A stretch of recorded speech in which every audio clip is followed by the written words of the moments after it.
Hello दोस्तों, एक बार फिर आपका स्वागत है अपने ही यूट्यूब चैनल किस्से कहानियों की ऑडियो लाइब्रेरी पर। दोस्तों, हम सुन रहे हैं श्री शरतचंद्र चट्टोपाध्याय जी द्वारा रचित एक सुप्रसिद्ध उपन्यास ब्राह्मण की बेटी का चौथा भाग। अच्छा, इससे पहले कि हम कहानी की ओर आगे बढ़ें, मैं आशा करती हूँ कि आपने अभी तक इस चैनल को सब्सक्राइब तो कर ही लिया होगा, और अगर नहीं किया है तो अभी कर लीजिए और साथ ही बेल नोटिफिकेशन भी दबा दीजिए ताकि आपको इस चैनल पर आने वाली कहानियों की समय समय पर अपडेट मिलती रहे। तो चलिए शुरू करते हैं आज का भाग। लोगों के मुफ्त इलाज के प्रति समर्पित प्रियनाथ प्रभात होते ही एक हाथ में डॉक्टर की किताबें और दूसरे हाथ में दवाइयों का बक्सा थामे निकल पड़ते थे। आज उनके पीछे चलती हुई दूल्हे की विधवा स्त्री खुशामद करती हुई चल रही थी। वह बोली, महाराज, आप ठुकरा दोगे तो हम बेसहारा और असहाय लोग किधर जाएंगे? आपके सिवा हमारा और कौन है? बात करने के लिए फुर्सत न होने के कारण प्रियनाथ चलते चलते बोले, नहीं, अब तुम लोग यहाँ नहीं रह सकते। मैं जान गया हूँ कि तुम लोग अपनी सीमा में नहीं रह सकते। अच्छा, यह बता कि क्या तुमने गली में बकरी को मांड पिलाई? आश्चर्य प्रकट करती हुई दूल्हे की विधवा बोली, महाराज, सभी की बकरियां घास चरती हैं या मांड पीती हैं? प्रियनाथ उत्तेजित होकर बोले, हरामजादी, मुझे मूर्ख बनाती है। तुम बताओ, बकरियां घास चरती हैं या मांड पीती हैं? दूल्हे की विधवा बोली, महाराज, घास पत्ते भी खाती हैं और मांड भी पीती हैं। प्रियनाथ ने हाथ हिलाते हुए क्रोधित स्वर में कहा, नहीं, अब तुम लोग यहाँ नहीं रह सकोगे। तुम आज ही यहाँ से चलते बनो। स्वयं गोलक चटर्जी ने देखा है कि तुम लोगों ने ब्राह्मणों के मोहल्ले में बकरी को मांड पिलाया। अब मैं तुम लोगों पर बिल्कुल भी दया नहीं कर सकता। तुम दया के पात्र नहीं हो। आखिरी दांव चलती हुई दूल्हे की विधवा बोली, महाराज, तो क्या मांड को नाली में बहा देना चाहिए? प्रियनाथ ने कहा, हाँ, यही ठीक होगा। गाय को पिलाने की अनुमति तो दी जा सकती है, किंतु बकरी को मांड पिलाना, और वह भी ब्राह्मणों के मोहल्ले की गली में, राम राम, छी छी। मुझे देर हो रही है। मुझे रोक कर मेरा और अपना समय नष्ट मत कर। आज ही इस मोहल्ले को छोड़कर चलते बनो। प्रियनाथ के पीछे चलती दूल्हे की विधवा बिलख कर बोली, महाराज, लड़की ने कल से अन्न का एक दाना भी नहीं खाया। प्रियनाथ रुक गए और मुड़कर बोले, दवा तो चल रही है ना? क्या लड़की का जी मचल रहा है या उसे दस्त हो रहे हैं? दूल्हे की विधवा बिलख कर बोली, हाँ महाराज, हाँ। प्रियनाथ ने कहा, क्या कारण है? क्या पेट फूल गया है और भूख मर गई है? दूल्हे की विधवा बोली, महाराज, भूख से तो बिलख रही है। प्रियनाथ ने कहा, यह भी एक भयंकर रोग है। तब बताया क्यों नहीं? जांच परख कर एक खुराक वहीं दे देता। थोड़ी देर तक इधर उधर करती गरीब विधवा बोली, महाराज, दवाई की आवश्यकता नहीं। थोड़े से चावल मिल जाते तो पकाकर भूखी लड़की को खिला देती। यह सुनकर रुष्ट हुए प्रियनाथ भड़कते हुए बोले, ससुरी को दवा नहीं, चावल चाहिए। तुम लोगों के लिए मैंने जैसे भंडार खोल रखा है। चल हट, मेरी नजरों से दूर हो जा, पाजी कहीं की। निराश लौट रही उस बेचारी को बुलाकर प्रियनाथ ने कहा, खाने को नहीं है तो संध्या को क्यों नहीं बताया? उससे मांग लिया होता। गरीब महिला ने सिर उठाकर प्रियनाथ की ओर देखा और फिर वह चुपचाप चल दी। प्रियनाथ बोले, संध्या की माँ से कुछ मत कहना। घाट के पास खड़ी होकर संध्या की प्रतीक्षा करना और उसके आने पर उससे कहना। हाँ, किसी के बीमार पड़ने पर सबसे पहले मुझे खबर करना। विपिन के पास मत जाना। फिर किसी और को देखकर वे बोले, अरे कौन? त्रिलोकी हो क्या? घर में सब स्वस्थ है ना? उत्तर मिला, जी हाँ, सब ठीक हैं। प्रियनाथ ने स्पष्ट स्वर में आशीर्वाद देकर कहा, ठीक है, ठीक है। ऐसा वक्त आ गया है कि मुझे तो नहाने खाने तक की फुर्सत नहीं मिलती। घर घर में सर्दी खांसी फैल गई है और जरा सी लापरवाही करने पर ब्रोंकाइटिस। सुबह सुबह कहाँ जाना हो रहा है? त्रिलोकी ने कहा, आप ही के पास। प्रियनाथ ने उत्साहित होकर कहा, बोलो, मुझसे क्या चाहते हो? त्रिलोकी ने कहा, जमाई बाबू, बड़ा नाला पार करने में लोगों को काफी कष्ट होता है। उस पर मचान का एक पुल बना है। उसके लिए बांसों की आवश्यकता पड़ेगी। क्या आपके बांस के झुरमुट से? क्रुद्ध स्वर में बीच में ही प्रियनाथ बोल उठे, मैं बांस नहीं दूंगा। क्या गांव में और लोग नहीं हैं? उनसे ले लो ना। अब तक चुप खड़ा बूढ़ा षष्टिचरण बोला, जमाई राजा, आप नाराज ना हो तो एक बात कहूँ, इस गांव में आप जैसा उदार दानी दूसरा कोई है ही कहाँ जिससे फरियाद की जाए। आप दया करेंगे तो सारे गांव को आराम हो जाएगा। और मुंह से भले ही ना कहें, किंतु मन ही मन तो आपको आशीष देंगे। कुछ देर सोचने के बाद प्रियनाथ ने पूछा, क्या सचमुच लोगों को आने जाने में कष्ट होता है? त्रिलोकी बोला, महाराज, रोज एक दो के हाथ पैर टूटते हैं। डर के मारे प्राण हथेली पर रखकर ही लोगों को चलना पड़ता है। प्रियनाथ बोले, जगत धात्री को पता चलेगा तो बहुत बिगड़ेगी। षष्टिचरण बोला, आप कहें तो हम सब जाकर माँ जी के पैर पकड़ लेते हैं। कुछ देर तक सोच विचार में डूबे प्रिय बाबू बोले, लोगों को सचमुच कष्ट होता है तो ले लीजिए, किंतु संध्या की माँ को इसकी भनक नहीं पड़नी चाहिए। वे फिर बोले, अच्छा, मुझे रसिक बागदी की बहू को देखने जाना है। कहीं रात में उसकी तबीयत बिगड़ न गई हो। अच्छा, मैं चलता हूँ। बूढ़े षष्टिचरण को हंसता देखकर त्रिलोकी बोला, चाचा, लोग इन्हें भले ही सनकी कहें, किंतु गरीब दुखियों के प्रति इनके मन में जैसी दया ममता है, वैसी तो बड़े बड़े सेठों में देखने को नहीं मिलती। कितने सीधे और सरल प्रकृति के महाशय हैं यह। छल कपट से तो जैसे इनका परिचय ही नहीं। यह कहते हुए त्रिलोकी ने प्रियनाथ को लक्ष्य करके उनके सम्मान में माथा टेक दिया। षष्टिचरण बोला, त्रिलोकी, अब हुक्म हो गया है तो देर मत करो, जल्दी से काम शुरू कर दो। त्रिलोकी बोला, ठीक कहते हो चाचा। उधर संध्या का अंधकार गहरा जाने पर भी अरुण ने अपने कमरे में रोशनी नहीं की थी। वह अपनी स्टडी टेबल पर पैर रखे छत की ओर देखे जा रहा था। मेज पर खुली पड़ी पुस्तक को देखकर ऐसा लगता था कि अरुण इस पुस्तक को पढ़ रहा होगा। इसके साथ ही पढ़ने की इच्छा बनी रहने के कारण उसने पुस्तक को बंद करके नहीं रखा होगा। वास्तव में संध्या के घर से लौटने के दिन से ही अरुण काम पर नहीं जा सका था। अरुण के दिमाग में एक ही बात ने हलचल मचा रखी थी कि अब वह लोगों के लिए अस्पृश्य हो गया है। उसके स्पर्श मात्र से लोगों को नहाना पड़ता है। अचानक द्वार पर आहट पाकर वह अपने चिंतन से बाहर निकला और उसने आवाज देकर पूछा, कौन है? मैं संध्या हूँ। यह कहती हुई संध्या किवाड़ खोलकर कमरे में एक ओर खड़ी हो गई। मेज से पैर उठाकर अरुण खड़ा हो गया और आश्चर्य प्रकट करता हुआ बोला, संध्या, तुम इस समय यहाँ? अच्छा, आओ भीतर आकर बैठ जाओ। संध्या गहन गंभीरता के साथ बोली, मेरे पास बैठने का समय नहीं है। मैं ताल पर मुंह हाथ धोने के बहाने तुमसे एक निवेदन करने तुम्हारे पास चली आई हूँ। अरुण बोला, बोलो संध्या, क्या कहने आई हो? क्या मैं तुम्हें किसी बात के लिए इनकार कर सकता हूँ? संध्या बोली, मुझे इस बात का पता है और इसी भरोसे चली आई हूँ। यह कहकर कुछ देर के लिए संध्या चुप हो गई।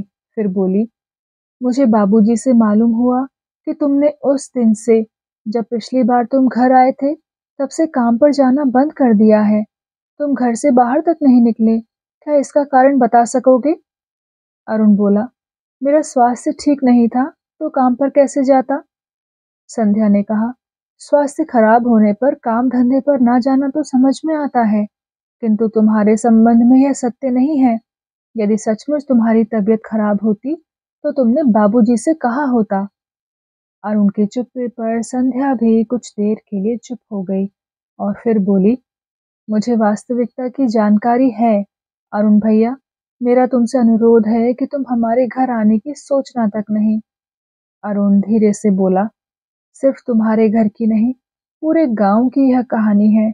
इसीलिए सोचता हूँ कि इस गांव को छोड़कर किसी ऐसे स्थान पर डेरा जमा दूं जहाँ मनुष्य के साथ मनुष्य जैसा व्यवहार किया जाता हो, किसी निर्दोष को अकारण अपमानित न किया जाता हो। संध्या ने गहन गंभीरता के साथ पूछा, क्या अपने जन्म स्थान से नाता तोड़ सकोगे? अरुण बोला, जब जन्मभूमि ही नहीं अपनाना चाहती, तो क्या किया जा सकता है? अब तुम ही देखो, मैं तुम्हारी दृष्टि में इतना पतित हो गया कि तुम्हें अपने मुंह में रखा पान तक थूकना पड़ा। इस प्रकार लोगों की घृणा का पात्र बन जाने पर भी क्या जन्मभूमि कहकर किसी स्थान से चिपका रहा जा सकता है? संध्या कोई उत्तर न दे पाई और इसी कारण वह सिर झुकाकर चुप खड़ी रही। अरुण ने कहा, आचार की पवित्रता के नाम पर ये संस्कार तुम लोगों को उत्तराधिकार में मिले हैं। एक दिन इन धर्म गुरुओं को यह सोचना पड़ेगा कि उनकी इस आचार व्यवस्था से समाज के दीनहीन लोगों के दिलों पर क्या बीतती है, उन्हें कितना अधिक परेशान होना पड़ता है। संध्या कुछ देर तक सोचती हुई बोली, समाज के इस व्यवहार के लिए क्या तुम स्वयं भी कुछ कम उत्तरदायी नहीं हो? अरुण बोला, मुझे नहीं मालूम कि तुम्हारे कथन में कितना सत्य है। अच्छा संध्या, इसका कोई प्रायश्चित तो होगा, क्या इस बारे में तुम मुझे कुछ बता सकती हो? संध्या बोली, प्रायश्चित तो है, किंतु एक दिन तुम्हें यह सब करने में अपना अपमान महसूस हुआ था और तुम इसके लिए सहमत नहीं हुए थे। यदि आज तुम्हारा विचार बदल भी गया हो, तो भी मैं तुम्हें इस गांव में रहने की सलाह नहीं दूंगी। अरुण बोला, किंतु कहीं भी चले जाने पर तुम्हारी घृणा को भुलाकर सुख चैन से रह पाना मेरे लिए संभव नहीं होगा। संध्या धीरे से बोली, अपने प्रति मेरे दृष्टिकोण की तुम चिंता ही क्यों करते हो? अरुण बोला, संध्या, क्या यह तुम कह रही हो? संध्या बोली, अरुण भैया, तुमने मुझे अपनी मर्यादा, लज्जा और संकोच आदि की रक्षा ही कहाँ करने दी है। मैंने कितनी बार संकेतों से तुम्हें जताना चाहा कि हमारा संबंध नहीं जुड़ सकता, फिर भी तुम मुझसे कुछ सकारात्मक सुनने की इच्छा से याचक बनकर डटे रहे। मेरे माता पिता किसी प्रकार राजी हो भी जाएं, किंतु मैं तो अपने उच्च ब्राह्मण वंश को मिट्टी में नहीं मिला सकती। अरुण आश्चर्यचकित होते हुए बोला, क्या मैं ब्राह्मण वंश में पैदा नहीं हुआ हूँ? संध्या बोली, निस्संदेह तुम भी ब्राह्मण कुल में उत्पन्न हो, किंतु बिल्ली और सिंह को एक ही पलड़े में तो नहीं रखा जा सकता। संध्या ने यह सब कह तो दिया, किंतु वह अपने कथन के औचित्य पर विचार करने लगी। अरुण चुप ही नहीं हो गया, अपितु उसने अपनी विस्मित और व्यथित दृष्टि भी संध्या के चेहरे से हटा ली। संध्या ने बलपूर्वक हंसने की चेष्टा करते हुए कहा, अरुण भैया, मैं भली प्रकार से जानती हूँ कि मैंने तुम्हारा इतना अधिक अपमान किया है कि वर्षों तक चाहकर भी तुम इसे भुला नहीं सकोगे। मैं तो यहाँ तक कह सकती हूँ कि इतनी कठोरता कभी किसी ने किसी के प्रति नहीं की होगी। अरुण ने कहा, छोड़ो इस विवाद को, पहले तुम अपने आने के प्रयोजन के बारे में बताओ। संध्या केवल मुस्कुरा दी और बोली, संसार में एक से बढ़कर एक आश्चर्य होते देखे जाते हैं। फिर थोड़ी देर चुप्पी के बाद सहमे स्वर में वह बोली, अरुण भैया, मेरा सम्मान तुम्हारे हाथ में है। यदि तुमने मेरा कहा ना माना तो मैं कहीं की नहीं रहूंगी। अरुण बिना कुछ जाने क्या कहता, वह संध्या के चेहरे की ओर केवल प्रश्नवाचक दृष्टि से ताकता रहा। संध्या बोली, एक कौड़ी के बाद उसकी माँ ने अपनी विधवा बहू और पोती को अपने घर से निकाल दिया था। मेरे बापू उन दोनों को ले आए थे और मैंने उन्हें अपने घर के पिछवाड़े आश्रय दिया था। अरुण ने पूछा, कहाँ? संध्या बोली, अपनी गौशाला में, किंतु ब्राह्मणों का मोहल्ला होने के कारण उन शूद्रों के लिए वहां रहना संभव नहीं हो पा रहा है। अरुण ने पूछा, क्यों? संध्या बोली, यह भी कोई पूछने की बात है? समाज के ठेकेदारों को शूद्रों का दिखना कहाँ रास आता है। पानी के लिए उन्हें हमारे तालाब पर आना पड़ेगा, फिर वे लोग रास्ते में बकरी को मांड पिलाते हैं। गोलक जैसे ऊंचे ब्राह्मण छींटे पड़ने अथवा छू जाने की आशंका से त्रस्त हैं। उन लोगों के विरोध को देखकर माँ ने उन्हें अपने घर से निकाल देने का विचार बनाया है। अरुण भैया, तुम उन निराश्रित एवं अभाव पीड़ितों को सिर छिपाने के लिए अपना थोड़ा सा स्थान दे दो। अरुण बोला, मंजूर है, किंतु यह तो बताओ कि तुम उन्हें कहाँ स्थान दिलाना चाहती हो। संध्या बोली, यह मैं क्यों बताऊं? मैं तो केवल इतना जानती हूँ कि तुम्हारे सिवा मेरा अपना कहलाने वाला दूसरा कोई नहीं। थोड़ा सोचकर अरुण बोला, मेरा उड़िया माली अपने घर गया है, क्या उसकी कोठरी में इनका गुजर बसर हो सकेगा? संध्या ने मुख से बिना कुछ उत्तर दिए सिर झुकाकर क्यों नहीं का संकेत दिया। अरुण बोला, तो ठीक, उन्हें भेज देना, कोठरी खोल दूंगा, माली के आने पर देख लिया जाएगा। संध्या चुप रहकर स्वयं को संभालने का प्रयास करने लगी, फिर धीरे से बोली, इस समय मेरे मुंह में पान नहीं, हाथ मुंह भी धोकर आई हूँ, क्या तुम्हें प्रणाम करके तुम्हारी चरण रज ले सकती हूँ? संध्या ने यह कहते हुए घुटने टेक कर अरुण को प्रणाम किया और उसके पैरों की धूलि को सिर पर रखा। इसके बाद बाहर निकली संध्या देखते ही देखते अदृश्य हो गई। अरुण ने संध्या को वापस बुलाने अथवा उससे कुछ पूछने की कोई चेष्टा नहीं की। संध्या के द्वार से निकलकर तेजी के साथ अदृश्य होने तक अरुण टकटकी लगाकर उसे देखता रहा। एक दिन तालाब से नहाकर घर लौटती जगतधात्री की अचानक राह में रासमणि से भेंट हो गई। रासमणि का चेहरा इस प्रकार उदास और बुझा हुआ था, मानो वह अभी-अभी कहीं से बुरी तरह पिट कर आई हो। जगतधात्री के समीप आकर आंसू बहाती हुई रासमणि रुंधे कंठ से बोली, जगतधात्री रानी, बड़ी भाग्यशाली हो, और तुम्हारी लड़की भी। लगता है कि पिछले जन्म में बहुत पुण्य कर्म किए हैं।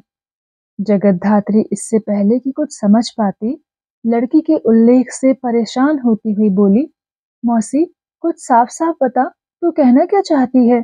तुम्हारी यह पहेली जैसी बातें मेरी समझ से बाहर हैं।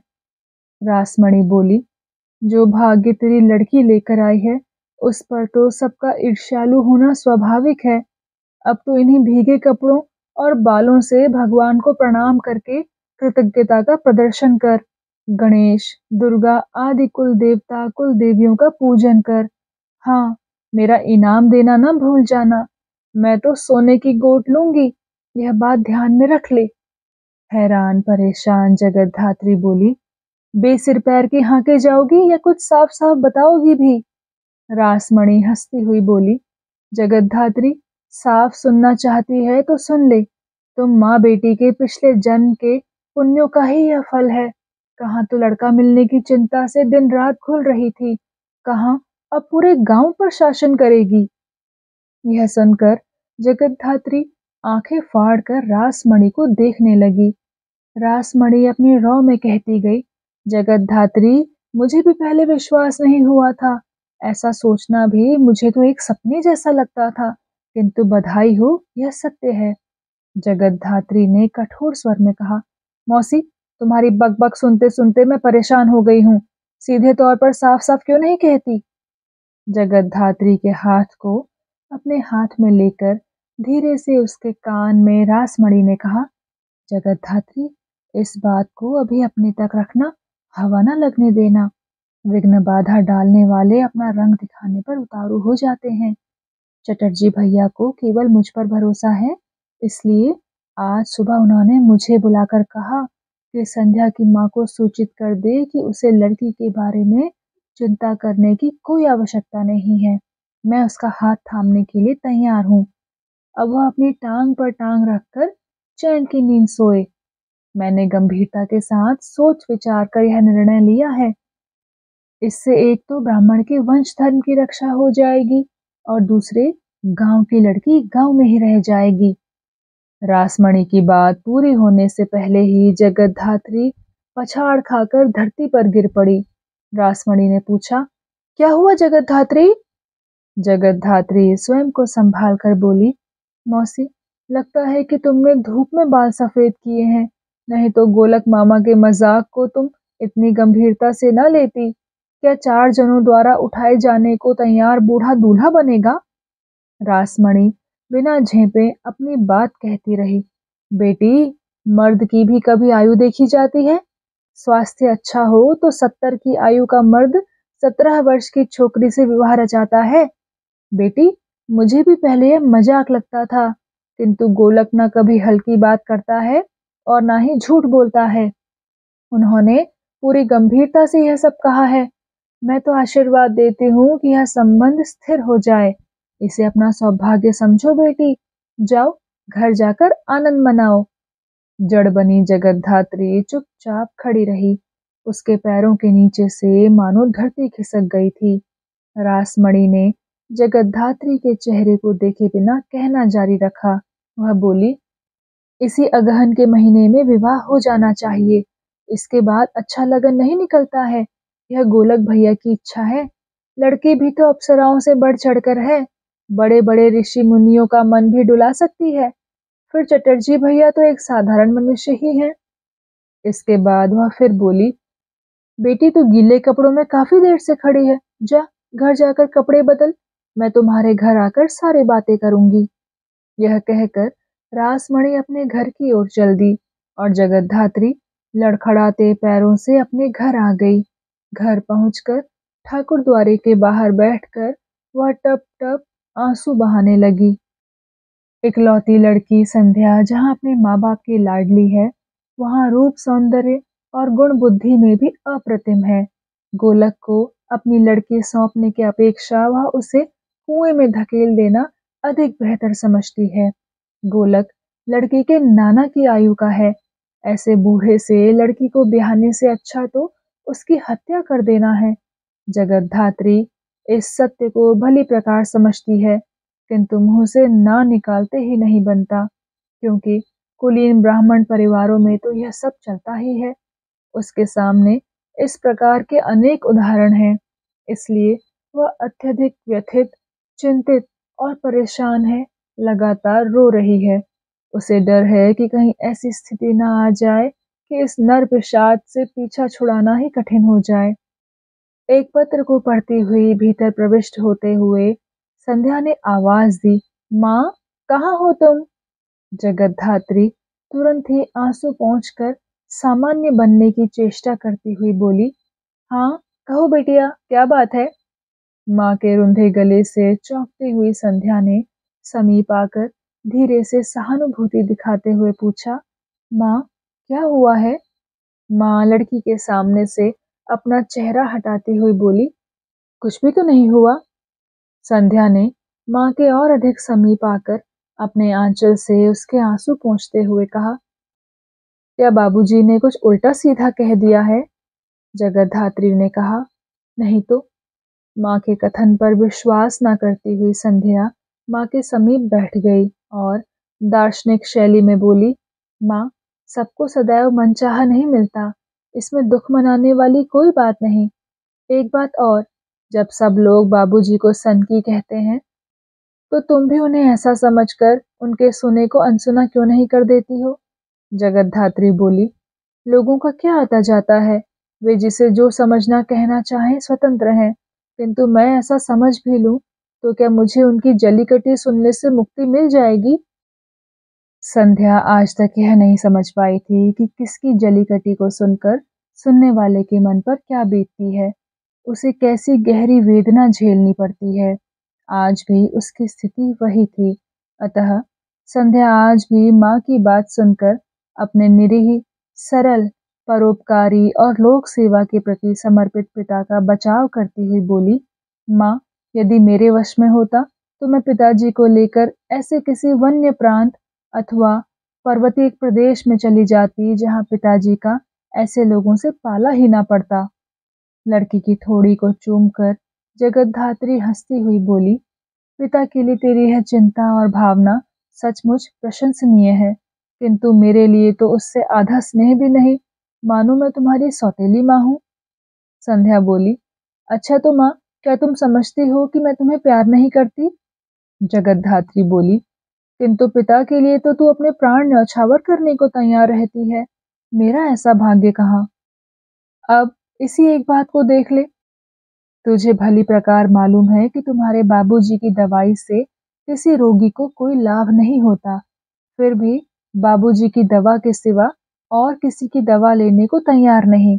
यहाँ तक कि अपने स्वास्थ्य के उत्तरोत्तर बिगड़ते जाने की भी तुम्हें कोई चिंता नहीं है। संध्या प्यार से माँ के गले में अपने दोनों हाथ डालकर हंसती हुई बोली, माँ, यह तो सत्य है। मैं किसी भी दूसरे डॉक्टर को बाबूजी के समकक्ष मान ही नहीं सकती। जगत धात्री बोली, मानती हो ना कि तुम अपने पिता में असीम भक्ति रखती हो? संध्या बोली, माँ रहने दो। पिताजी के उपचार से मुझे काफी लाभ हुआ है। मैं अब पहले से काफी ठीक हूँ। इसके बाद विषय बदलने की गरज से संध्या बोली, माँ, दूल्हे की विधवा चली गई। यह अच्छा ही हुआ कि इस आफत से छुटकारा मिला। क्यों, ठीक है ना माँ?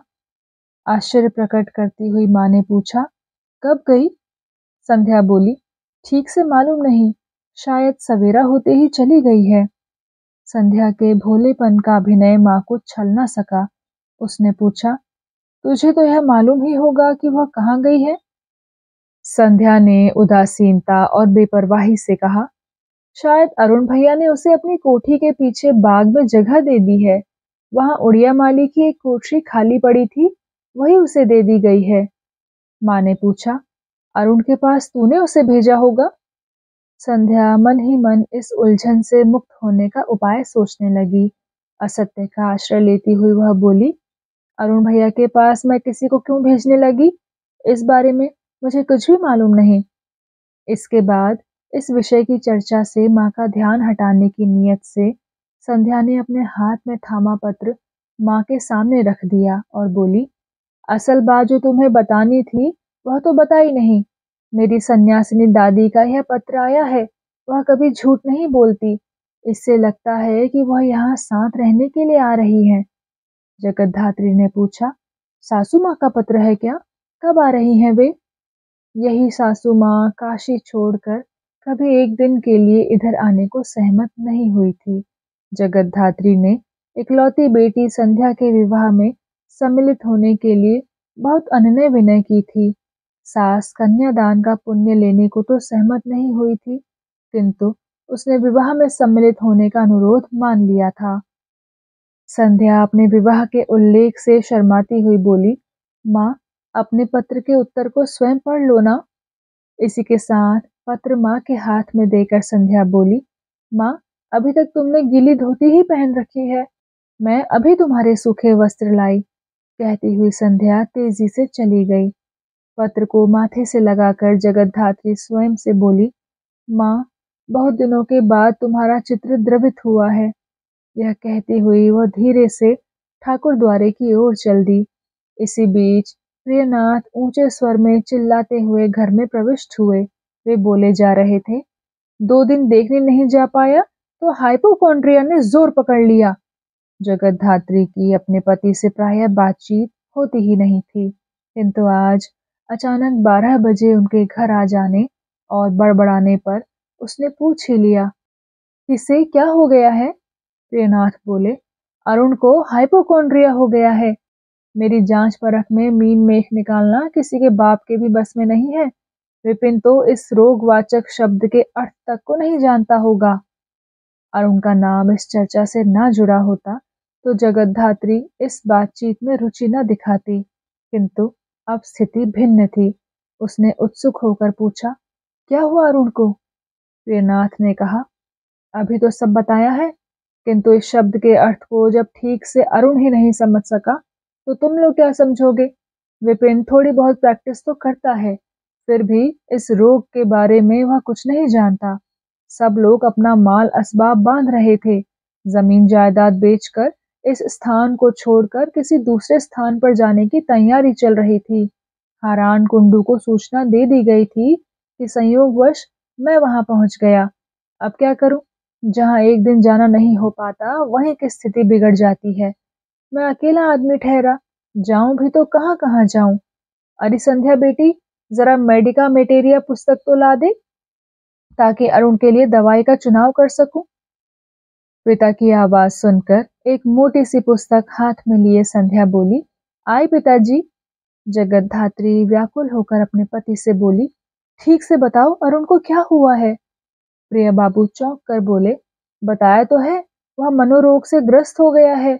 अपना सारा सामान हारान कुंडू को कौड़ियों के दाम बेचकर आज ही यहाँ से कूच करना चाहता है। यह सब मेरे होते कैसे संभव है? 200 पावर की एक बूंद।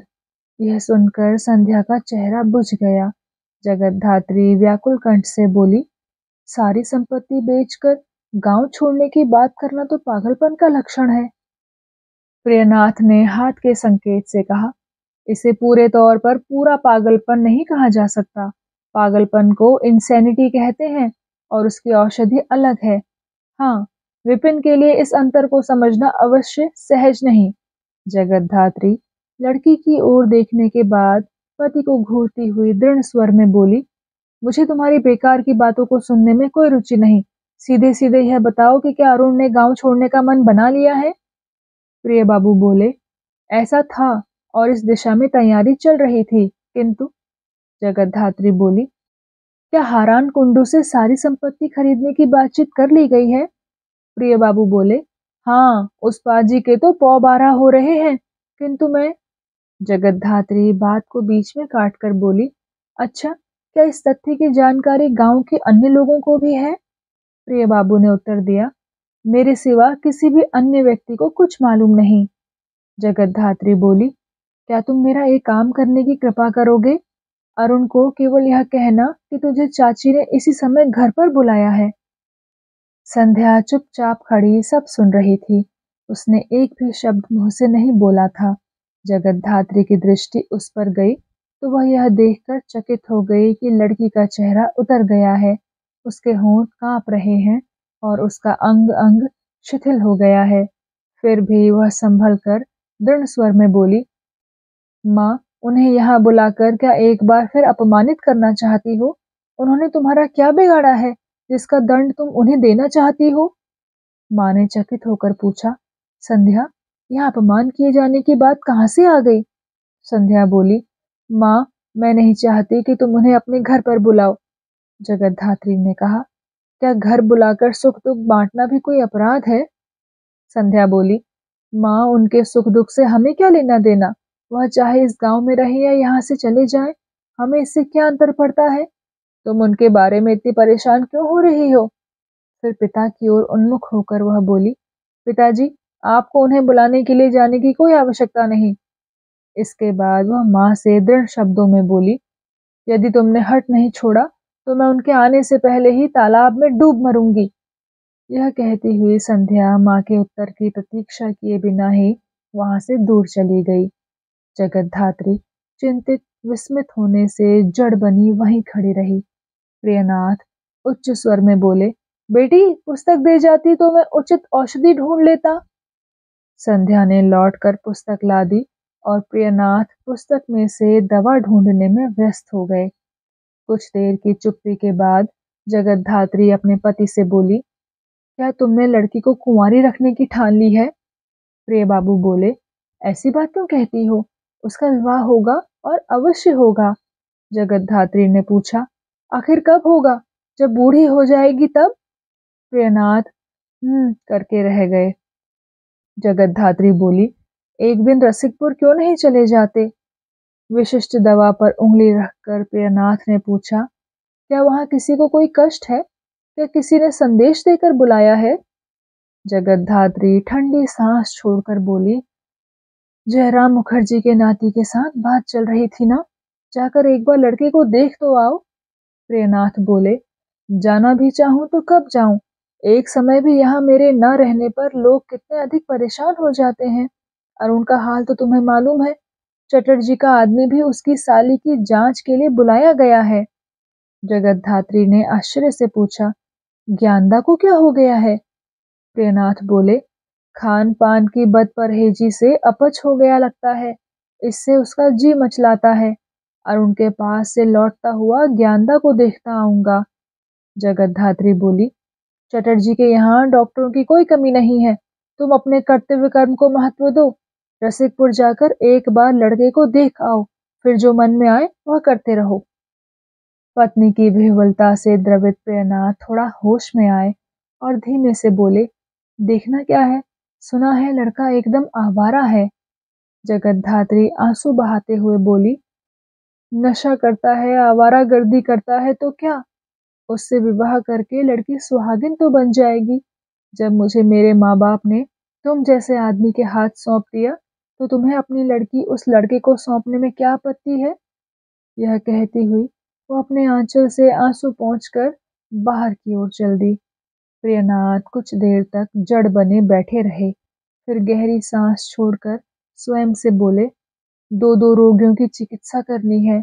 इस तनाव की स्थिति में कहीं औषधि का चुनाव करना संभव है? यह कहकर उन्होंने पुस्तक को बगल में दबाया और बाहर की राह ली। तो दोस्तों, कैसा लगा आपको आज का भाग? कृपया कमेंट सेक्शन में आकर ज़रूर बताइएगा। मैं मिलूंगी आपसे इस कहानी के अगले भाग के साथ। तब तक के लिए धन्यवाद।